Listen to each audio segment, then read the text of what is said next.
Hello, नमस्कार। स्वागत है आपका एक बार फिर से विद्या जॉन चैनल पर। और आज अपन फिर से बात करने वाले हैं अजमेर के चौहान राजवंश की।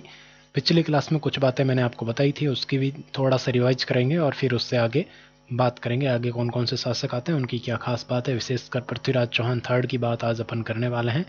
और पिछली क्लास में कुछ बातें अपन ने की थी। अगर आप तैयारी कर रहे हैं राजस्थान हाईकोर्ट ग्रुप डी की, तो मॉडल पेपर मैंने एक यानी कि पहला मॉडल पेपर अभी अवेलेबल करवाया है। तो उसके लिए वीडियो आपको चैनल पर मिल जाएगा, वहाँ पर जाकर देख लीजिएगा। और उसका पूरा सॉल्यूशन का वीडियो भी मैंने डाल दिया है। उसमें पता नहीं कुछ लोगों को क्या समस्या थी, कुछ इश्यू था, पता नहीं। वहाँ पे तो कुछ बताया नहीं, डिसलाइक ठोक के गए हैं, पता नहीं क्यों। बताना ज़रूर चाहिए। डिसलाइक करो तो करो, मुझे कोई दिक्कत नहीं है, लेकिन बताओ तो सही समस्या क्या आ रही है वहाँ पर, ताकि उसको इम्प्रूव करें। तो चलिए आज की बात करते हैं। आज क्या बातें करने वाले हैं, ये अपने पिछली क्लास की बात है जिसमें ये सारी चीज़ें मैंने आपको बताई थी। चौहान वंश की स्थापना कैसे हुई और क्या बातें आपको ध्यान में रखनी थी। विग्रहराज सेकंड के बारे में बताया, प्रारंभ का जो शासनकाल था इनका। और अजय राज के बारे में बताया, अजमेर शहर, अजय प्रियद्रम सिक्के, सोमल देवी के बारे में, अजमेर दुर्ग के बारे में बताया था। इसके नाम हैं जो अलग अलग क्यों पड़े हैं, ये सारी चीज़ें मैंने आपको बताई। अर्णोराज के बारे में बताया और जहांगीर शाहजहाँ के बारे में भी बताया, जिनके द्वारा यहाँ पर कार्य करवाए गए। उसके बारे में आपके विग्रहराज चतुर्थ के बारे में बताया, जिसमें विशलदेव के बारे में, विशलदेव कहा जाता है इनको। स्वर्णकाल चौहानों का बताया, इनके द्वारा जो हरि के लिए नाटक की रचना की गई उसके बारे में पिछली क्लास में बता चुका हूँ। और विग्रहराज चतुर्थ के बारे में, और इनके दरबारी कवि है नरपति नालय सोमदेव, इनके बारे में मैंने बताया। इनके द्वारा ग्रंथ लिखे गए वो चीज़ें मैंने आपको सारी चीज़ें बता चुका हूँ। तो आज बात करते हैं अजमेर के या सांबर के चौहानों की सेकंड पार्ट की, जिसमें आज अपन बात करने वाले हैं किसकी, तो देखिएगा। आज अपन बात करने वाले हैं पृथ्वीराज चौहान थर्ड की। तो पृथ्वीराज चौहान थर्ड की बात करें तो बेसिक बातें आपको पता होनी चाहिए कि इनका जन्म कहाँ हुआ, इनके माँ का नाम क्या था, पिता का नाम क्या था, पत्नी का नाम तो हर कोई जानता ही है। तो देखिएगा यहाँ पर अगर बात करें तो इनका जन्म हुआ था 1166 ईस्वी में। कब हुआ? 1166 ईस्वी में। और कहाँ पर हुआ? तो गुजरात में इनका जन्म हुआ था। बेसिक बातें हैं, आप पता भी होगी, आपको नहीं पता है तो ये याद रख लीजिएगा, ठीक है। इसके अलावा देखिएगा इनके पिता के नाम की बात करें तो इनके पिताजी का नाम था सोमेश्वर और इनकी माता जी का नाम था कर्पूरी देवी। क्या नाम था? माता जी का नाम था कर्पूरी देवी। इनकी माता ने संरक्षिका की भूमिका निभाई थी, यानी कि इनको जो पृथ्वीराज चौहान हैं इनको युद्ध कला और इनके जो शिक्षा है, पालन पोषण है, उस सारा कार्य इनकी माता जी के द्वारा ही किया गया था, ठीक। इसके बाद में इनकी पत्नी की अगर बात करें तो इनकी पत्नी का नाम आता है संयोगिता। ये कर्पूरी देवी, इनकी संरक्षिका के बारे में प्रश्न पूछा जा चुका है, इसको याद कर लीजिएगा, महत्वपूर्ण बात है। पत्नी की बात तो आप जानते हैं संयोगिता के बारे में। इनके पुत्र की बात करें तो इनके पुत्र का नाम था गोविंदराज, जिसकी चर्चा मैंने आपके सामने की थी। कब? रणथंभौर के चौहान राजवंश को स्टार्ट करने से पहले मैंने गोविंदराज चौहान के बारे में बताया था। और तीसरी बात आपको, यानी कि अगली बात आपको क्या ध्यान में रखनी है, पृथ्वीराज चौहान थर्ड के मंत्री का नाम था केमास, और कई जगह आपको कैलाश भी मिल सकता है। तो ये सारी चीज़ें थी आपके बेसिक बातें, ये आपको समझ में आ गई होगी, कोई दिक्कत यहाँ पर नहीं होगी। बहुत ही बेसिक सी चीज़ें, माता पिता का नाम, पत्नी का नाम। और पूछा जाता है, प्रश्न क्या पूछा जाता है कि पृथ्वीराज चौहान थर्ड की संरक्षिका कौन थी, तो वहां पर इनकी माता जी ने ही संरक्षिका का काम किया था, कर्पूरी देवी, ठीक। संरक्षिका का मतलब इनका पालन पोषण करने वाली, सार संभाल करने वाली, यानी कि इनका संरक्षण करने वाली, देखभाल करने वाली, वही होता है, ठीक है। इनके द्वारा पुत्र का नाम गोविंदराज है, या आप ध्यान, मंत्री का नाम पूछा जाता है। ये ऑप्शन में आपको कैमास भी मिल सकता है, कैलाश भी मिल सकता है, दोनों में से कोई एक मिलेगा, दोनों नहीं मिलेंगे, ठीक। तो ये आपको ध्यान में रखना है। अब चलते हैं आगे। इनके शासनकाल की अगर बात करें तो इनका शासनकाल आता है 1177 ईस्वी से 1192 ईस्वी तक। तो यहाँ तक आपको कोई समस्या नहीं होगी, बिल्कुल सारी चीज़ें क्लियर हो रही होगी, ठीक। अब देखिएगा यहाँ पर मैं आपको बताता हूँ अगली बात क्या ध्यान में रखनी है आपको। तो आगे बात करते हैं। आगे इनकी उपाधि आती है एक, और उन उपाधि कौन सी है, तो राय पिथौरा। राय पिथौरा इनको कहा जाता है, हिंदू हृदय सम्राट भी इनको कहा जाता है, वैसे महाराणा प्रताप को भी कहा जाता है। तो वो तो नहीं पूछे जाएंगे आपसे, लेकिन ये पूछा जाएगा राय पिथौरा की उपाधि किससे संबंधित है, तो आप कहेंगे पृथ्वीराज चौहान थर्ड से संबंधित है। ठीक। अब अगली बात आपको ध्यान में रखनी कि इनके दरबारी विद्वान कौन कौन से हैं, कौन कौन थे। तो इनमें से कोई 2-3 नाम आपको दे दिए जाएंगे और चौथा नाम आपको दे दिया जाएगा कोई और। तो आपसे पूछा जाएगा कि निम्न में से कौन सा पृथ्वीराज चौहान थर्ड का दरबारी विद्वान नहीं है। तो यहाँ पर आपको नाम ध्यान में रखना है। चंद्रबरदई, जिनका ग्रंथ आता है पृथ्वीराज रसो, और उसमें ही बताया गया है कि चौहानों की उत्पत्ति है वो गुरु वशिष्ठ के अग्निकुंड से हुई है। चालुक्य, चौहान, प्रतिहार, परमार, ये चारों पुत्र उत्पन्न हुए थे, 4 योद्धा उत्पन्न हुए थे। ये सारी बातें भी मैं आपको बता चुका हूँ पिछले क्लासों में, तो जाकर जरूर देखिएगा। तो पहले विद्वान आते हैं चंद्रबरदई। उसके बाद में अगर बात करें तो विद्यापति गौड़, आसाधर, वागीश्वर, जयानक और जनार्दन, ये सारे के सारे इनके दरबारी विद्वान थे, लेखक थे, कवि भी थे। ये सारी की सारी आपको चीज़ें ध्यान में रखनी है, सबके नाम ध्यान में रखने हैं। कैसे भी आप ट्रिक बनाकर भी ध्यान में रख सकते हैं, यहाँ तो मैं नहीं बताऊंगा आपको ट्रिक, लेकिन आप ध्यान में रख सकते हैं अपने हिसाब से भी ट्रिक बना करके। तो चंद्रबरदई, विद्यापति गौड़, आसाधर, वागीश्वर, जयानक, जनार्दन, अपने दोस्तों के नाम इस प्रकार रख के याद कर सकते हैं। अपनी आवश्यकता मतलब अपनी दिमाग की उपज के अनुसार इसके ट्रिक बनाएंगे तो आपको आसानी से याद हो जाएगी ये चीज़ें। ठीक, यहाँ तक अब सारी बातें आपको समझ में आई। मेरे बताई हुई ट्रिक आप रटोगे, उससे अच्छा है कि यह नाम ही रट लो। ठीक, इसलिए मैं आपको कोई ट्रिक यहाँ पर नहीं बता रहा। अब देखिएगा, बात करते हैं महोबा के युद्ध की। पृथ्वीराज चौहान थर्ड के बारे में सारी बेसिक चीजें मैं आपको बता चुका हूं। अब बात आती है महोबा के युद्ध की। महोबा का युद्ध कब हुआ, किस किस के बीच में हुआ, और यहाँ पर कौन हारा कौन जीता, ये सारी चीजें मैं आज आपको बताने वाला हूं। ठीक, तो यहाँ पर देखिएगा, और कुछ चीजें मैं इस युद्ध से पहले बोलकर बता देता हूं कि पृथ्वीराज चौहान थर्ड के द्वारा एक जनजाति आती है भंडानक जाति, उसका विद्रोह किया गया, उसके विद्रोह का दमन किया गया था पृथ्वीराज चौहान थर्ड के द्वारा। और उसके अलावा दूसरी बात आपको ध्यान में रखनी, नागार्जुन के द्वारा भी विद्रोह कर दिया गया था, उसका दमन भी पृथ्वीराज चौहान थर्ड के द्वारा करवाया गया। तो यहाँ पर देखिएगा 1182 ईस्वी की घटना है। कब की है? 1182 ईस्वी की घटना है, महोबा की घटना है, इसलिए इसको कहा जाता है महोबा का युद्ध। यहाँ पर देखिएगा, आपको ध्यान में रखना है कि अजमेर के शासक तो कौन है? पृथ्वीराज है। और इधर महोबा के शासक कौन है? तो परमर्दी देव चंदेल है। कौन है परमर्दी देव चंदेल? ये महोबा के शासक हैं। अब देखो, यहाँ पर आपको ध्यान में रखनी है कि इनके 2 सेनापति आते हैं, आला और उदल। ये बहुत ही महत्वपूर्ण है, मतलब अत्यंत महत्वपूर्ण है दोनों सेनापति आला और उदल। ये 1000 बार पूछा जा चुका प्रश्न है, आला और उदल किसके सेनापति हैं? तो परमर्दी देव चंदेल के सेनापति हैं। इनसे संबंधित अलग अलग तरह से प्रश्न पूछा जा सकता है। तो आला और उदल की घटना मतलब कहानी आपको ध्यान में रखनी है। अब यहाँ पर क्या होता है कि पृथ्वीराज चौहान थर्ड के द्वारा ही इन पर आक्रमण किया गया था, परमर्दी देव चंदेल पर, और इस आक्रमण में पृथ्वीराज चौहान थर्ड की जीत हो जाती है और परमर्दी देव चंदेल के दोनों सेनापति वीर गति को प्राप्त होते हैं। इस कारण इनकी क्या होती है? हार हो जाती है। तो ये चीज़ आपको समझ में आ गई युद्ध के बारे में। देखिएगा, इतिहास जितना पढ़ा सकें, जितनी कहानियां बना सकें बना सकते हैं, लेकिन मैं आपको उतनी ही चीज़ें बताऊंगा जो आपके एग्जाम ओरिएंटेड है। ठीक, तो यहाँ पर वैसे मैं टाइम आपका बहुत ज़्यादा ले सकता हूँ, एक ही क्लास में 2 घंटे भी ले सकता हूँ, कोई इसका कोई वैसे नहीं है।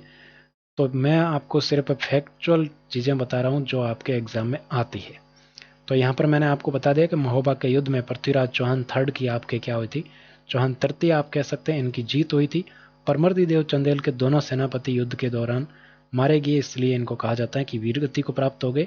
इसी कारण से इनकी क्या हो गई? हार हो गई। अब इसके बाद में 1182 के बाद में एक 1187 में भी युद्ध हुआ था।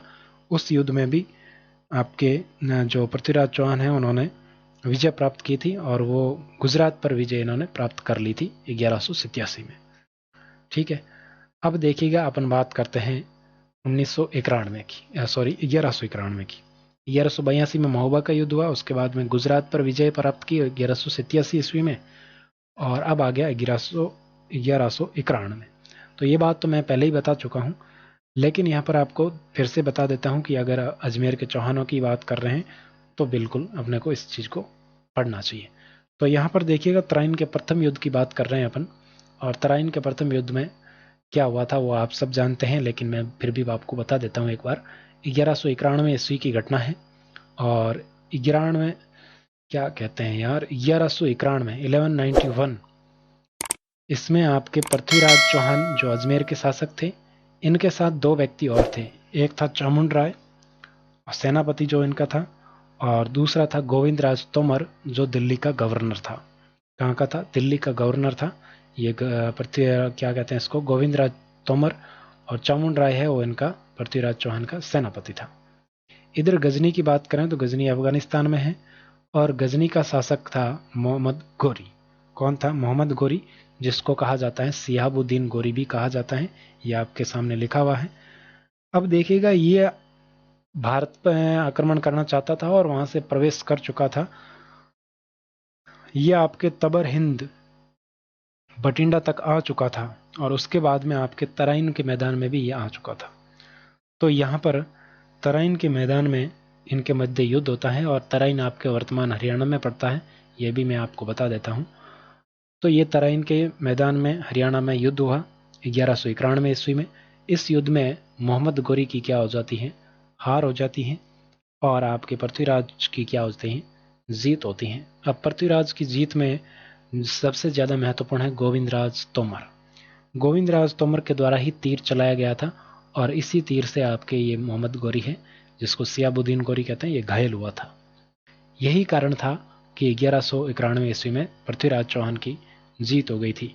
और जीत होने के बाद में पृथ्वीराज चौहान आपके आराम से हंसी खुशी के साथ, मौज मस्ती के साथ अपने किले में लौट गए, और इधर आपके मोहम्मद गोरी है, ये इसकी सेना सकुशल वापस चली गई। मतलब हार के बाद में इसको कोई तकलीफ नहीं हुई, हारने के बाद में चले गए चुपचाप।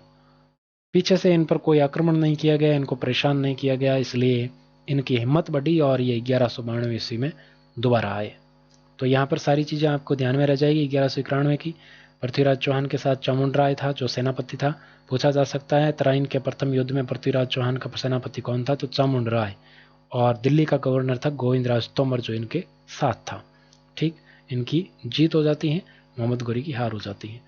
अब देखिएगा, जब 1191 तराइन का प्रथम युद्ध हुआ, सेना का पीछा नहीं किया गया और उनको कुछ नहीं कहा गया, तो इनकी हिम्मत बढ़ी, और 1192 में फिर से आगे तराइन के द्वितीय युद्ध में। अब देखिएगा यहाँ पर एक चाल चली जाती है मोहम्मद गोरी के द्वारा। क्या चाल चली जाती है? तो मोहम्मद गोरी के द्वारा एक व्यक्ति को भेजा जाता है जिसका नाम है किवाम उल मुल्क, जो आपको यहाँ पर दिखाई दे रहा है स्क्रीन में, किवाम उल मुल्क।